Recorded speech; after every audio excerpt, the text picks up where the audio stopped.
विस्फोटक न्यूज के प्रायोजक हैं red pro real estate developers. और परवेज जी इस बार बहुत मेहनत कर रहे हैं हमारी लव कुश रामलीला कमेटी के लिए, इनका भी स्वागत है। मैं अनुरोध करूंगा कि इससे कि पहले मैं आपको नई जानकारी दूं। हमारे राइट हैंड साइड के ऊपर असरानी साहब हैं जिन्होंने इतने फिल्में की हैं, शोले, एक दूजे के लिए। इनकी गिनती अगर फिल्मों की गिने तो गिनी नहीं जा सकती। मैं समझता हूँ ये बेताज बादशाह हैं, हास्य के ऐसे बादशाह हैं कि जिन्होंने हिंदुस्तान में नहीं पूरी दुनिया के अंदर अपना रंग जमाया हुआ है। ये पहले भी लव कुश रामलीला कमेटी में अनेक किरदार निभा चुके हैं और इस बार भी नारद का किरदार निभा रहे हैं। मैं चाहूँगा कि एक बार असरानी जी के लिए ज़ोरदार हम ताली बजाएं। मैं असरानी साहब से गुजारिश करूँगा कि वो इस मौके के ऊपर, क्योंकि असरानी साहब आपको लोग नारद के रूप में नहीं जानते, आपको अंग्रेज़ों के जेलर के रूप में भी जानते हैं। तो मैं असरानी जी से अनुरोध करूँगा कि वो अपने विचार रखें। मैं अर्जुन जी का बहुत आभारी हूँ। मैं मुझे याद किया, इन्होंने मुझे बुलाया। हमेशा याद करते हैं, इनका आशीर्वाद है। पहले भी मैं कर चुका हूँ, लव कुश कमेटी के उसमें नारद जी का रोल किया था। जैन साहब हमारे बहुत पुराने मित्र हैं, सीनियर हैं, बहुत इज्जत करता हूँ उनकी, हमेशा याद करते हैं। गोयल साहब बैठे हैं,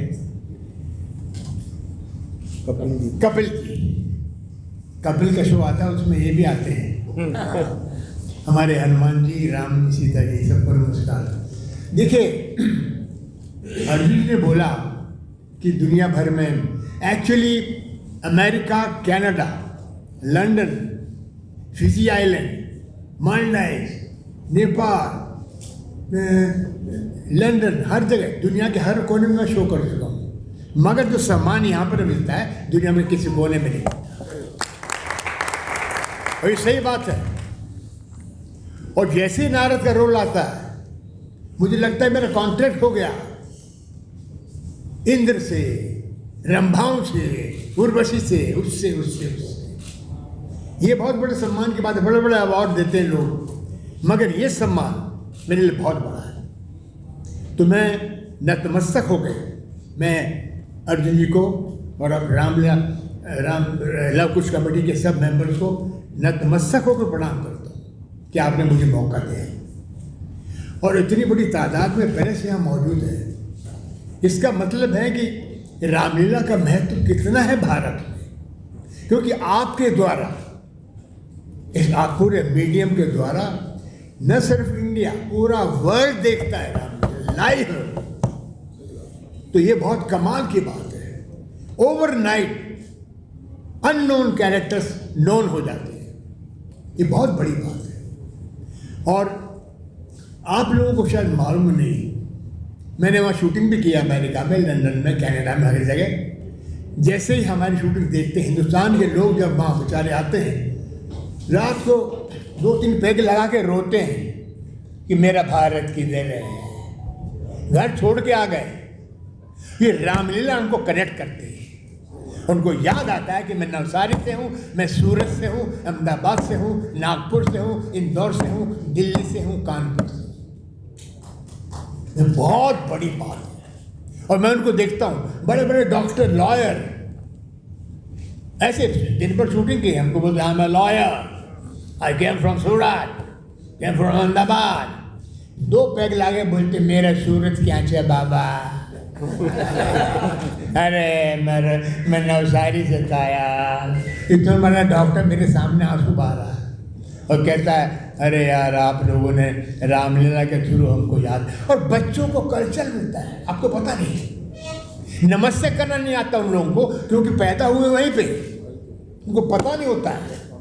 और फिर जैसे ही हमको देखते हैं या उनको ये आप जिस तरह रामलीला दिखाते हैं, तो बच्चों को उनके माँ बाप बोलते हैं कि बेटा नमस्ते करना सीखो, बड़ों की इज्जत करना सीखो, भाईचारा देखो, सेक्रीफाइस देखो, राम का लक्ष्मण के लिए, लक्ष्मण का सीता के लिए, सीता का उसके लिए, इसको देखो, उनको देखो। बहुत आपको पता नहीं इस वक्त ये कितना असर होता है।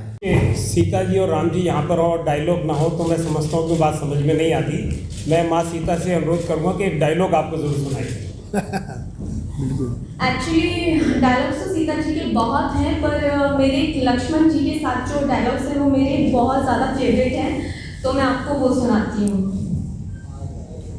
हे लक्ष्मण, मैंने जान लिया सब स्वार्थ का भाईचारा है। तुम घर से बंजो आए हो, मतलब कुछ और तुम्हारा है। घर के प्रपंचियों में रहकर सुख पाता नहीं कहीं कोई। भाई सा जग में मित्र नहीं, भाई सा शत्रु नहीं कोई। Thank you. साथियों, आप देख सकते हैं कि लेफ्ट हैंड साइड पर निर्भय जी निश्चित रूप से हनुमान जी लगते हैं, इनके डील डोल भी देख सकते हैं आप। और ये जय हनुमान के अंदर हनुमान जी का किरदार भी कर चुके हैं, और राम जी के अंदर आपको राम जी वाला रूप भी दिखाई दे रहा है, वही चेहरा है दमकता हुआ। और उन्होंने राम का अभी आपको डायलॉग भी सुनाया, माँ सीता का भी आपने डायलॉग सुनाया। पहले तो आप ही बताइए कि 2 साल बाद अब इस बार रामलीला हो रही है, लोगों में कितना जोश है, और लोग जब आपसे मिलते हैं कि लव कुश रामलीला हो रही है कहीं? देखिए, रामलीला तो पिछले साल भी हुई थी, लेकिन पिछले साल पब्लिक को अलाउड नहीं किया था। लेकिन इस बार कोरोना काल नहीं है और लोगों के अंदर बड़ा भारी उत्साह है।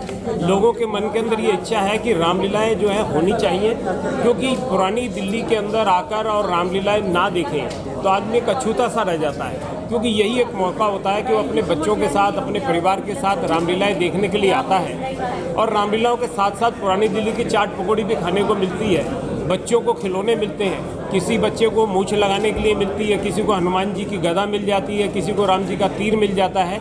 तो बच्चों के अंदर एक अजीब उत्साह होता है इसके अंदर, और बड़ों के अंदर ये उत्साह होता है कि पुरानी दिल्ली की चाट पकौड़ी खाएंगे, पुराने लोगों से संपर्क होगा।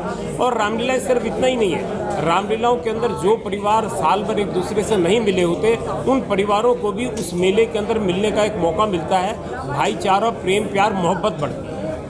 सामने जी, आपने पहले अपने जीवन में सबसे पहले रामलीला कब देखी, कुछ यादें शेयर करें। और लव कुश रामलीला में जब आप आ रहे हैं और रामलीला बचपन में देखी और अब खुद उसमें रोल करेंगे, तो कैसे देखते हैं उन पलों को? फिर आपको मैं एक चीज़ बता दूँ, दूरदर्शन पे सबसे पहले रामलीला आई थी, ब्लैक एंड वाइट जब था, कलर नहीं था।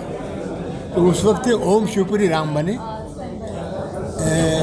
उनकी वाइफ जो थी सुधा शर्मा, वो सीता बनी, मैं लक्ष्मण बना था। हम जयपुर से आए थे, पीएल देशपांडे उसके डायरेक्टर थे। तो बचपन से देखी थी, मगर ऐसा नहीं मालूम था कि इतनी हाई टेक्निक रामलीला हो जाएगी जो सारे वर्ल्ड को अट्रैक्ट करेगी। उस वक्त लोकल था, जयपुर में थे हम, ये दिल्ली तक था सीमित, अभी क्या ग्लोबली हो गया। तो ग्लोबली जब लाइव बताया, जब रामलीला कमेटी के लाइव शो होना शुरू हो गए, वर्ल्ड में देखना शुरू किया, तो हमको दुनिया भर से फ़ोन आए। तो ये एक बहुत बड़ी बात है। तो इसलिए अभी तो आई थिंक ये रोल तो मेरे लिए बहुत कमाल का है। असरानी सर, एक क्वेश्चन ये है कि आप जो नारद का रोल निभा रहे हैं, वो आपने कितना चुनौतीपूर्ण भरा रहेगा? कितना चुनौतीपूर्ण रहेगा? अभी तो बोला मैंने, कितना चुनौती, मतलब ज़बरदस्त है।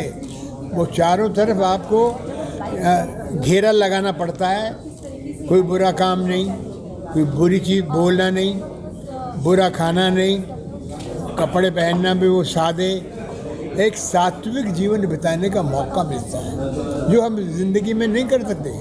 हमारी लाइफ ऐसी है, फिल्म लाइन में आपको दिन भर शूटिंग करनी पड़ती, तरह तरह के रोल पड़े। ये रोल जो है, इसमें आप बदतमीजी नहीं कर सकते, तो आपको सात्विक रहना पड़ेगा, ताकि वो फीलिंग जो नारद जी की है, ऋषियों में सबसे बड़ा मुनि नारद है, देवताओं में भी सबसे बड़ा है। तो इसका मतलब आप समझते हैं, ऑर्डिनरी रोल नहीं है, ये बहुत चैलेंजिंग रोल है।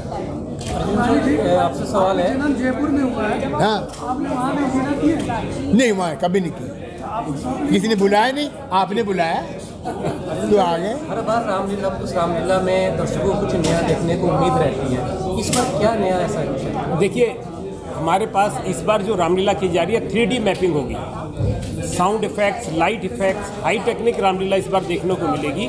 और इस बार बॉम्बे से ही हमारे पास आर्टिस्ट आ रहे हैं जो स्टंट सीन करेंगे। बड़ी बड़ी क्रेनें लग रही हैं, इसके अंदर हवा के अंदर उड़ते हुए रथ दिखाई देंगे, हवा के अंदर उड़ते हुए जो है भगवान श्री राम को और लक्ष्मण जी को हनुमान जी अपने कंधों के ऊपर ले जा रहे हैं, हवा के अंदर उड़ते हुए आपको उड़न खटोले दिखाई देंगे। तो बहुत सारे नए दृश्य इस बार हमने क्रिएट किए हैं जो लव कुश रामलीला कमेटी के अंदर इस बार देखने को मिले। सानी जी, नई जनरेशन को आज इस मंच के माध्यम से क्या मैसेज देना चाहेंगे? जो समाज आज हमारा नए कल्चर पर जा रहा है, नए नए पब्स जहाँ खुल रहे हैं, शाम को हमारे नौजवान वहाँ दिखाई देते हैं, तो रामलीला में दिखाई दें, उनको आप क्या कहना चाहेंगे? देखिए, अर्जुन जी ने बोला, मैं आपको बताऊं, जो उन्होंने बोला वो कमाल का बोला, उन्होंने सही बोला।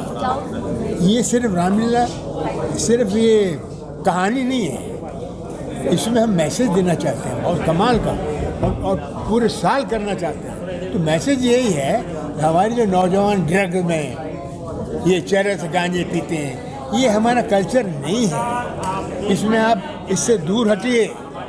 रामलीला एक सिंपल चीज़ है जो बचपन से सिखाई जाती है, एंड तक चलती है। भाई का सम्मान, पिता का सम्मान, माँ का सम्मान, ये सब बहुत कमाल की चीज़ है। ये इमॉर्टल कहानी है, ये छोटी मोटी कहानी नहीं है। एक लास्ट सवाल सानी जी, आपके माध्यम से मैं जानना चाहता हूँ, जितने भी कॉमेडियन वरिष्ठ बॉलीवुड में हैं, आज हमने कई बार उनको देखा है कि अभी इतनी अच्छी स्थिति के अंदर नहीं है, उसके बारे में कुछ आप कहना चाहेंगे? उन्हें उतना काम नहीं मिलता है जितना उनको मिलना चाहिए, क्योंकि हीरो लोग कॉमेडी करने, सारे हीरो कॉमेडियन हो गए हैं, कॉमेडियन के रोल हीरो करने लग गए हैं, तो कॉमेडियन को कौन पूछेगा भाई? माफ़ करना। बहुत बहुत धन्यवाद sir. Thank you thank you very much.